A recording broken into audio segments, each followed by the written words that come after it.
Soumettez-vous avec respect au Seigneur. Reconnaissez en tremblant son autorité.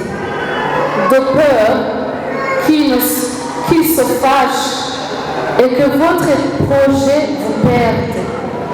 Car sa colère peut s'enflammer tout à coup.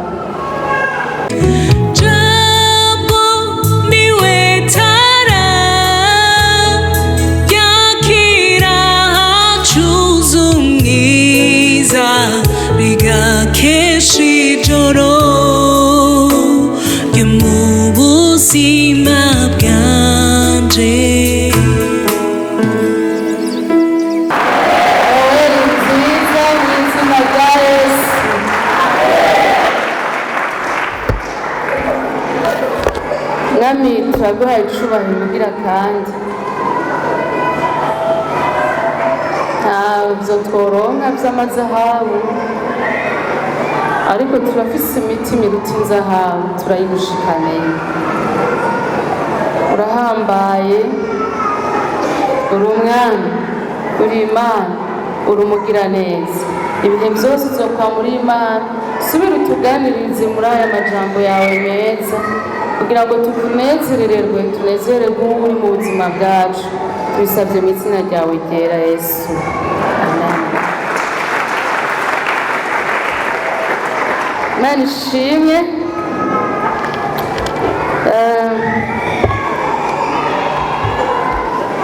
Subire turamukanye twifurizanya nawe nziza uti tunezerererwe Yesu. Yesu ashimwe cyane. Hano tugira dusangirira ijambo rivuga ngo tunezererwe Yesu. Amajambo ya Bibiliya abidutera kw'intege. Turahanye ikaze abashyitsi n'abasangwa. Turi kuri Noheli y'umwaka w'2023. Ibihe bikomeza kugenda neza. Turiko turegereza kuzobonana n'uwadukunze. Uwatugendeye natwe turi mu kumugendera. Uko imyaka ihera dutera twegereza rendez-vous. Dutera twegereza icyasezeranye gituma dukorana gutya. Ndamba kuja mw'ijuru atabihari duhaguruke dutahe hakiri kare tuje kurya ibiri mu guhera na kare turi mu guhera. Ariko namba kuja mw'ijuru bihari tunezerwe, twiginagure, turambe, dufungure, tunywe. Imana ihabwe icubahiro cane.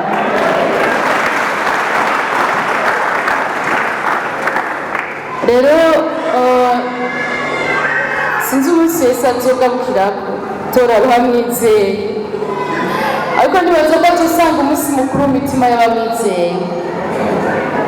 Muri Bibiliya igihe aza mu isi aje muri ubu buryo bwo kwigira umuntu, turabona abantu bameze nk'abibi wa kabanga batangura kugira umunezero wiwe bakiri biko barabivugishwa.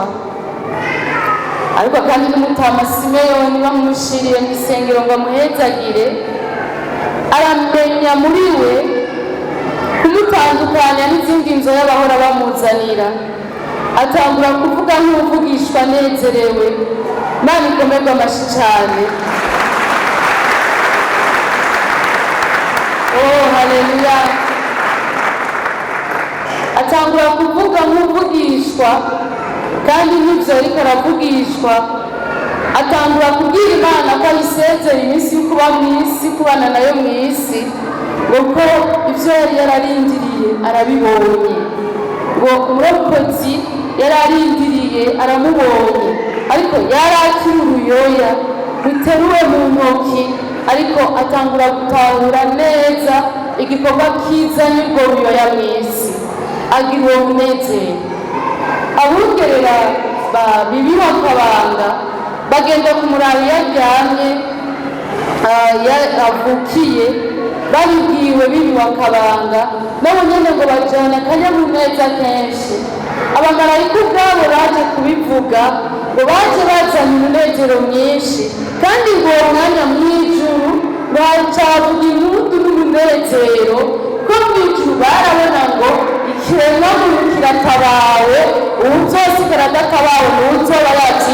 yemwe ariko ubundi amahirwe yugurukiye bose, amahirwe yugurukiye bose. Aho ubyiyumviriye nawe nyine ubwenge butagangaje wumva ayo mashyi akwiranye nayo wari gukora.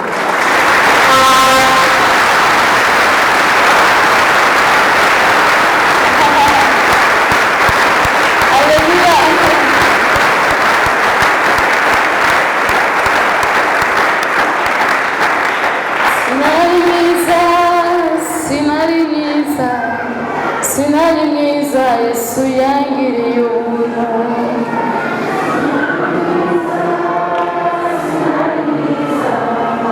Sinari mwiza Yesu yangiriye ubuntu.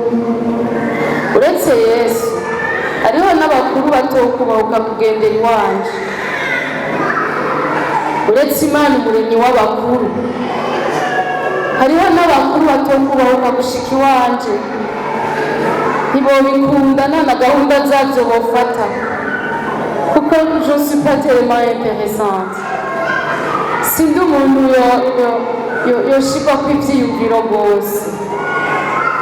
Kumbure wewe siko bimeze, ariko bimeze cyo kimwe nanje. Ushimire Yesu yatugendeye.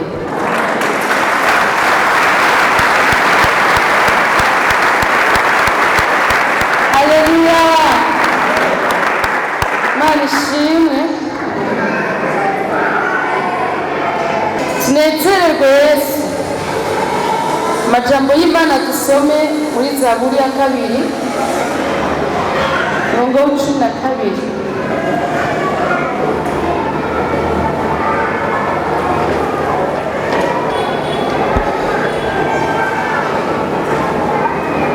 Zaburi ya 2 umurongo wa 12.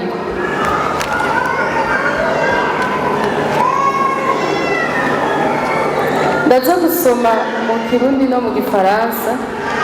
Mu Kirundi barabishiriyeho mashobora kubibona byose. Nishimiye Imana ko dushobora kubibona. Hanyuma ndasoma no mu Gifaransa vuga ngo urubiri rya mwana kugira ngo ntarake namwe mugahomera mu nzira, kuko uburake bwiwe bwoca buziriringa. Hahirwa abamuhungira ko bose. Mani nkagucubano cyane.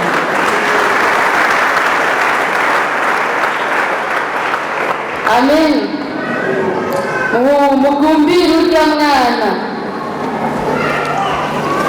Hanyuma muri Zaburi mu Gifaransa uwo murongo nyene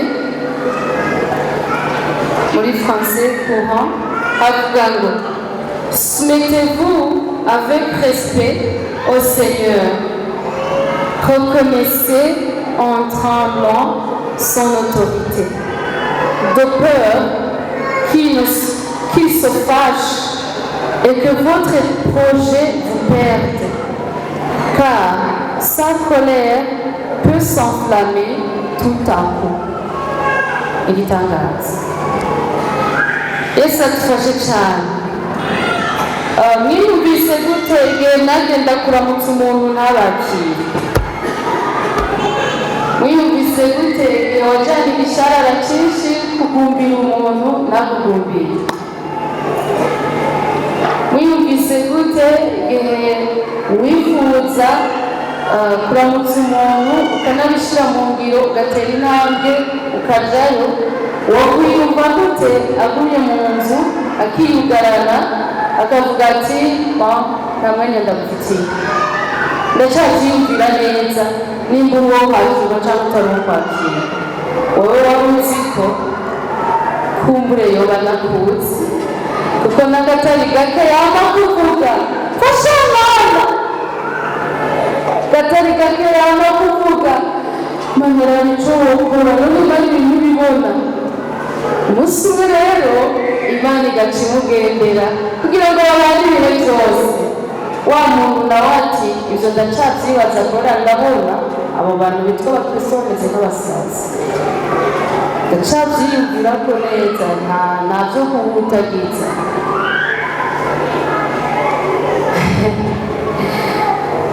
Yesu adufashe cyane. Yesaya 9:2. Yesaya 9:2.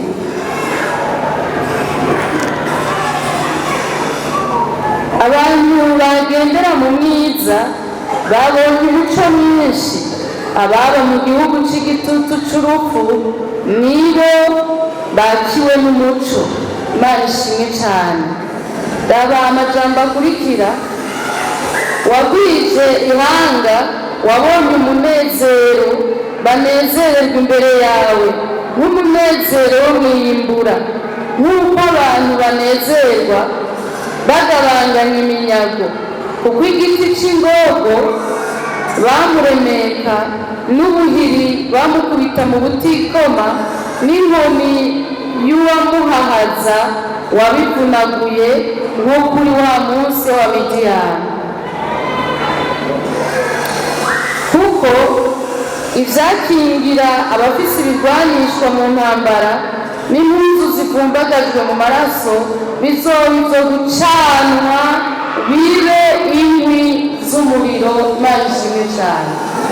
Haleluya, amen. Abasumvise bakomere Imana amashyi.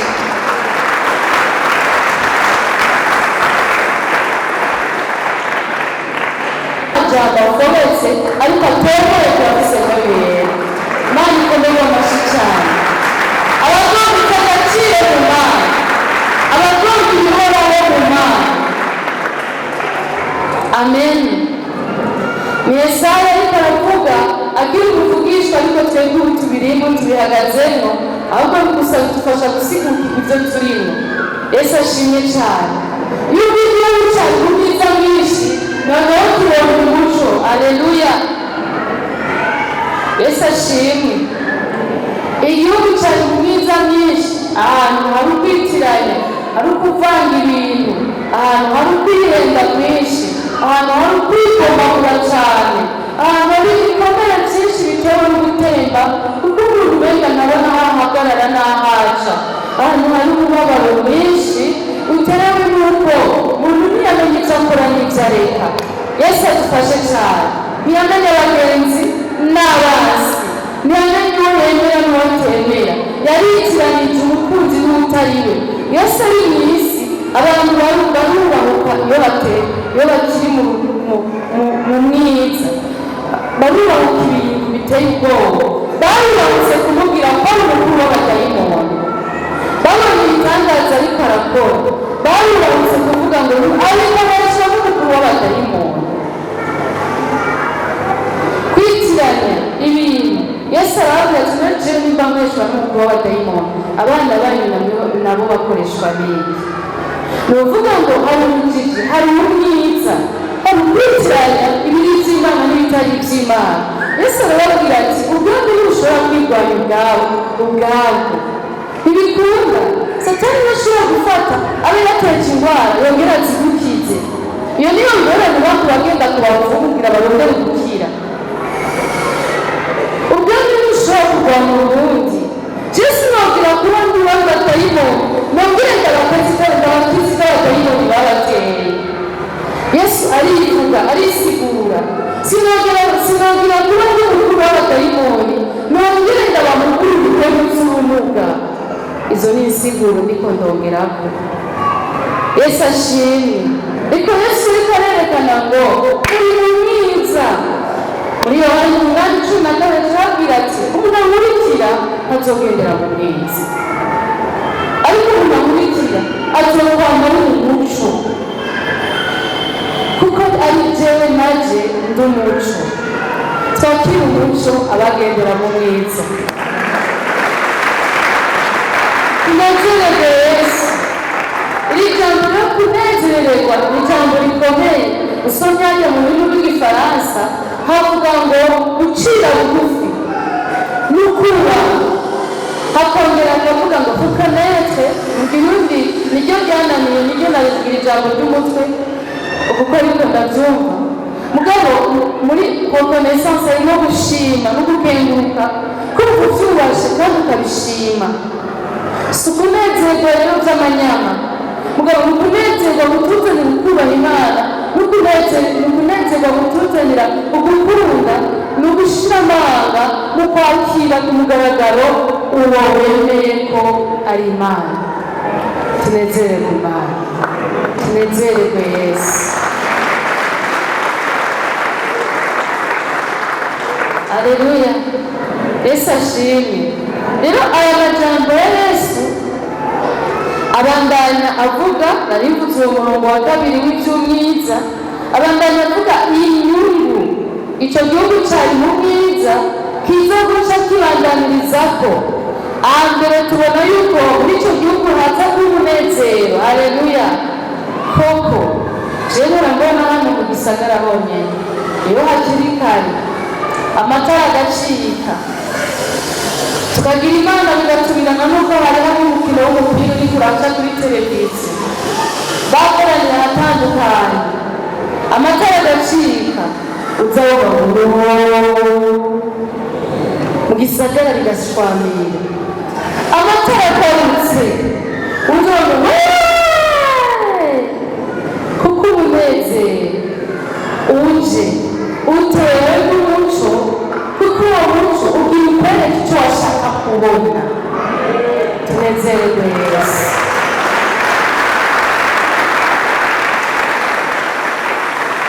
Abantu benshi bashaka kuba abanyamabanga b'Imana, barashaka ko umutima nivutse. Hariho n'abo byagoye cyane, baterwa n'inkuru y'urupfu y'urukanga ngo babavugishweho. Rero mbere icyumba hariya na hariya aho bavugishwa, ntibande aho babwira ibyaha bihane, kuko ibyo bamwe nabo bakurengera bariko barabivuga. Mugabo aho babavugishwa ko muri ijambo y'ubupfumu barumva ibintu Imana ivuga by'ingene bazomererwa neza. Nawe uvuga n'imihari iyo utariko Yesu yaje kubana nawe, iyo niyo Mana ihambaye kandi muri uwo bwishwa bukomeye, iyo ni inkuru nziza iryoshye yuko Yesu ari mu bugingo bwawe. Niyo Mana yacishije bugufi uzobugira neza kwiwe. Nezerwa cyane warasiwe, wakira umukiza, namwe abayibamo mwese nimutegura imitima, wabona aho yinjira ashikire mu rukundo, nimumwakire mumurekere hanze. Imana ishimwe cyane. Sinzi umuririmbyi turakora nabiririmbe neza, ariko ayo majambo niyo nashaka kuvuga. Nezerwa cyane, Imana ihabwa icubahiro. Urashobora kwibaza ngo ni amajambo yo ku Noweli, ariko uyu munezero uraduherekeza mu kwezi kw'indwi. Uyu munezero ntutumye dushika muri Desambre tunezerewe. Uyu munezero wabanye natwe mu kwa mbere, ubana natwe mu kwa kabiri, ubana natwe mu kwa gatatu, ubana natwe tugeze mu kwa 12 tubona Imana.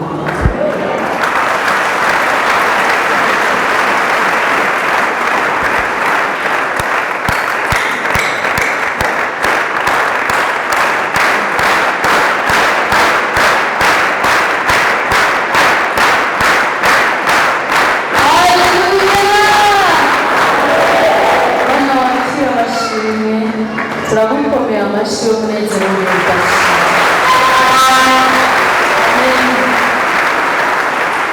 Aleluya. Mukenshi waserutse ko umwami waje, maze ukora ibikomeye. Amen. Yesu ashimwe. Duhora turirimba ngo n'akarumenga twamutanze, turabiririmba ngo kuva nakiriye umwami Yesu bisa amahoro. Amen. Yesu ashimwe. Yesu nari mwisenga, Yesu wo mwisenga nta kintu yogufasha. Ngabo Yesu wo mu mutima wawe niyo Mana yigize umuntu. Wakire Yesu mu mutima wawe.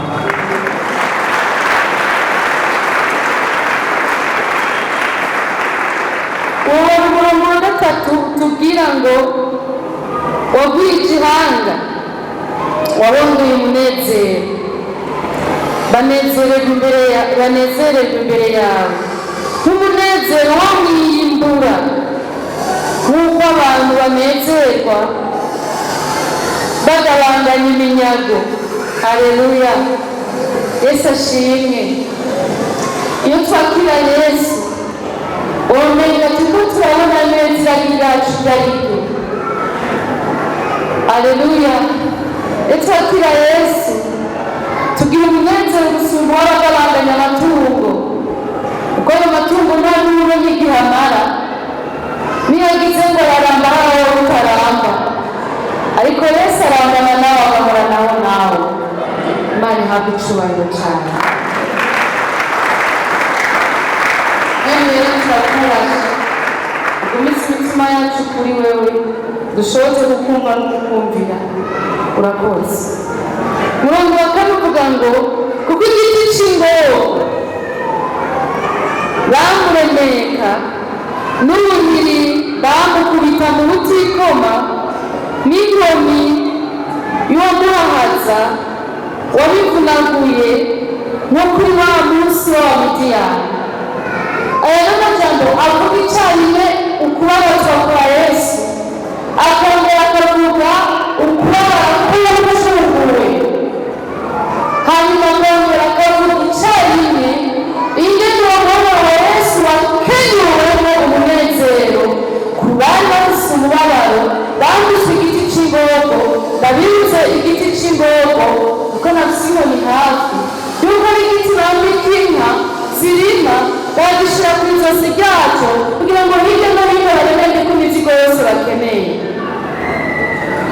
Ariko noneho aho ubwose natwe yafatira turiko turabwirwa ngo igiti cy'ingogo twari twambitswe Yesu yaracishizeko kugira ngo noneho twebwe twivunike, hanyuma bari kuremererwa n'imitwaro bagatuma ijosi bamerewe nabi, baronke akaruhuko mu Mucunguzi Yesu Kristo. Yesu ahabwe icubahiro. Yesu ahabwe icubahiro. Soumettez-vous avec respect au Seigneur. Mucire bugufi mwubashe uwo mwami. Ni wa murongo wa 12 mu Gifaransa. Yesu ashimwe cyane. Haleluya. Mbega uwankoreye ku ndogo nk'iyo mbuze n'iki kumwubaha? Ibintu bibi, indwara, ubukene, kuvuga nabi, gukengerwa, ababanyi bameze nabi, abatemera Imana baretse kuyemera, si bo baretse kuyemera. Uwatugiriye n'ibyo tubuze n'iki kumwubaha? Reka twese twishure ntabwo ikwiye gutuza. Abakanura haleluya. Cyane mwaraye ijoro muraririye akana Yesu. Ingogo ikuve mu izina rya Yesu.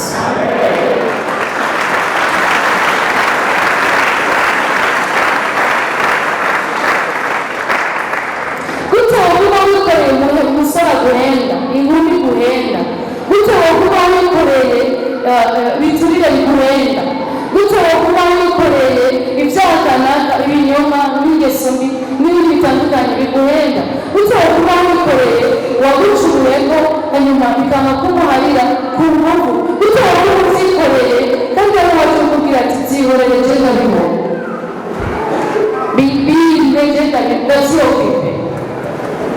Wakire Yesu.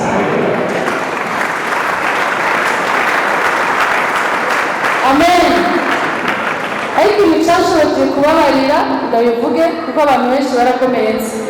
Ariko icyashoboje kubabarira kuko mu ngogo ziremera kutababarira mbere. Umutima wicwa n'agahinda, uwo waretse kubabarira ariko ararya, atwenga, asohora, yambara uko agomba, nawe ukambara amaguru ukicara mu munyonga. Mu bintu byashoboje ni iri jambo Imana yavuze ngo guhora n'ukwanje. munyakiri utaona mundekere uguhora yagutwaye abawe mundekere yamakuvuga nabi mundekere zokwereka urakiriye Imana yahamagara Pawulo izo yavuze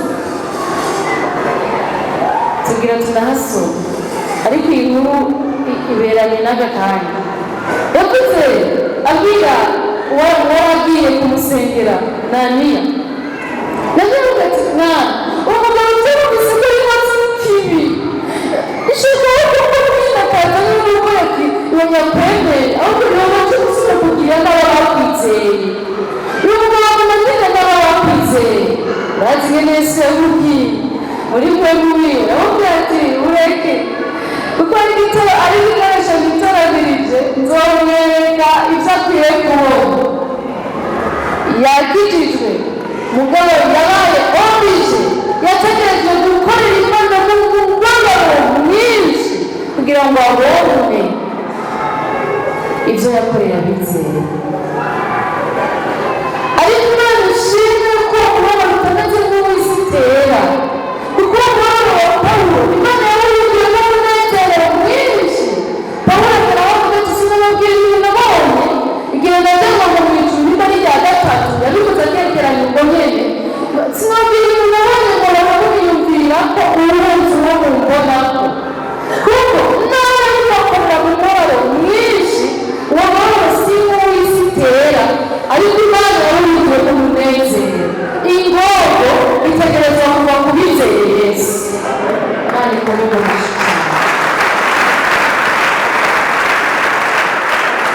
ushobora guharira rero Imana izobyimenye ingene ibikora mu buryo bwiza kuko wowe kubikora mu buryo bwica ariko wowe izobikora mu buryo bukiza wowe ukire n'abandi bakire Imana yagucubahira murongo gatanu tugira ngo kuko ibyakingira abafise ibirwanishwa mu ntambara n'impuzu zivumbagajwe mu maraso bizoba ibyo gucanwa biriho iby'umuriro uyasomye neza witonze ukabishumba umwanya ugasiguza n'amajambo atwereka yuko noneho abansi babuze ububasha noneho n'ibyarwanya abo aje kurongora babuze ububasha mbere n'imyambaro yabo y'urugamba nizo zizi impuzu ngo z'amaraso zitwa amaraso zihindutse iziturirwa kuko ntibazishoboye kwambara ibibanije n'ibyabakingira byavuyeho abana b'Imana baratabawe n'ubu rero turagaye icurano umunsi mukuru mwiza n'izina rya Yesu byakozwe muri 9 byakozwe n'intumwa 9 uyu muco hari ikintu tugomba kuvuga ko umuco niwo Sawuli yahuye nawo murongo wa mbere kugeza ku 9 ariko Sawuli akigenda kuhagira afitiye abigishwa b'umwami imihigo n'ubwicanyi aja ku muherezi mukuru amusaba ivyete vyo guha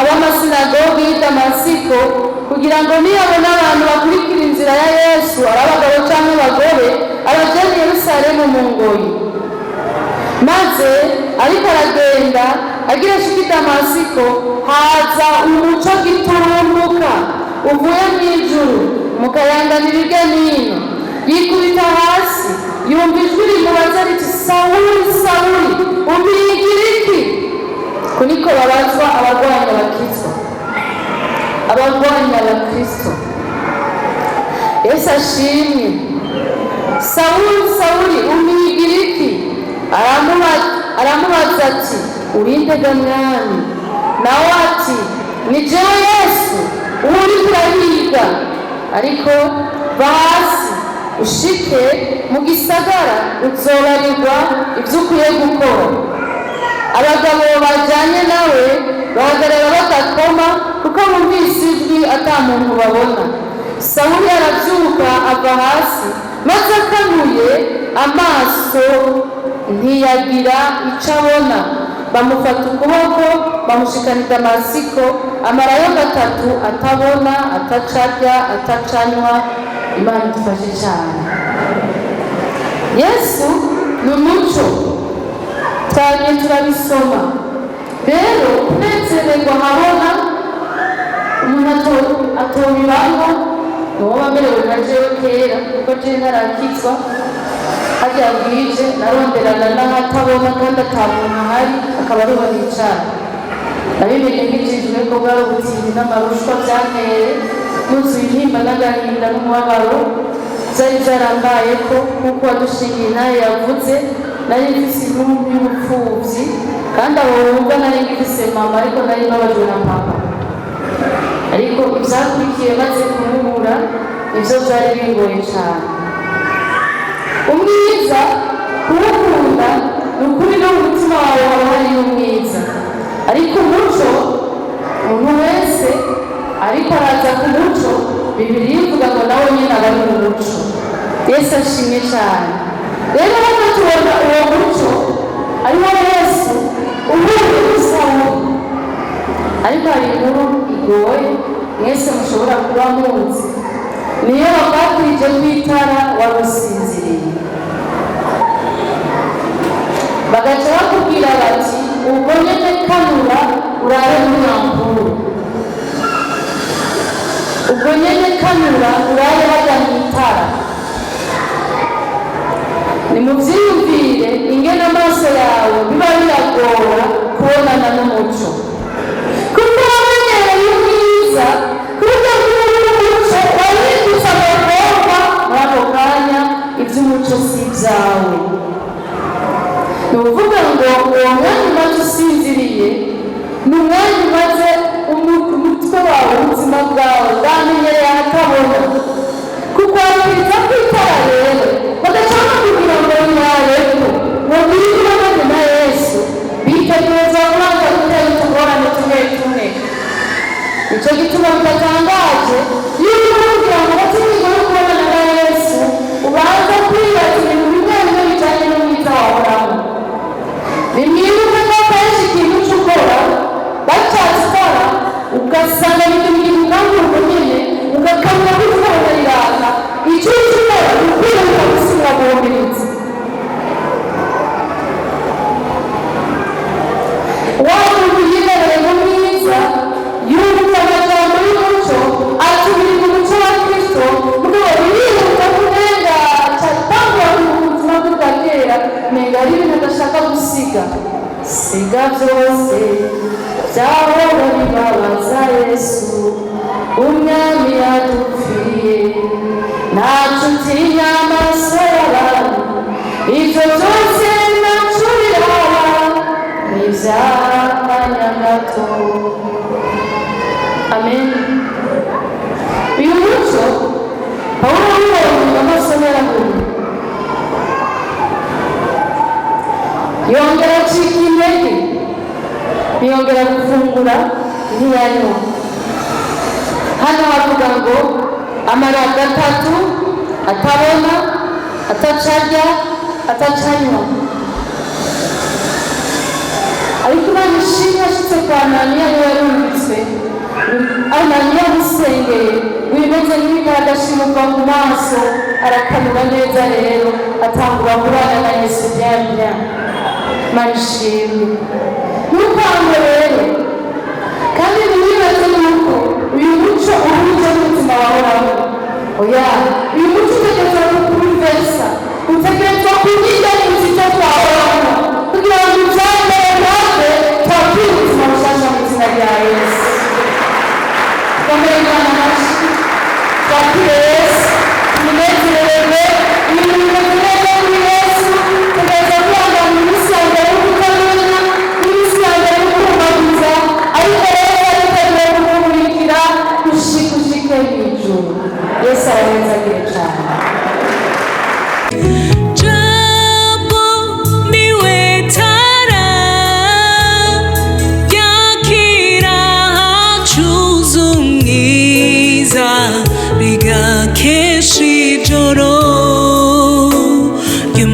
Ubuzima bwanje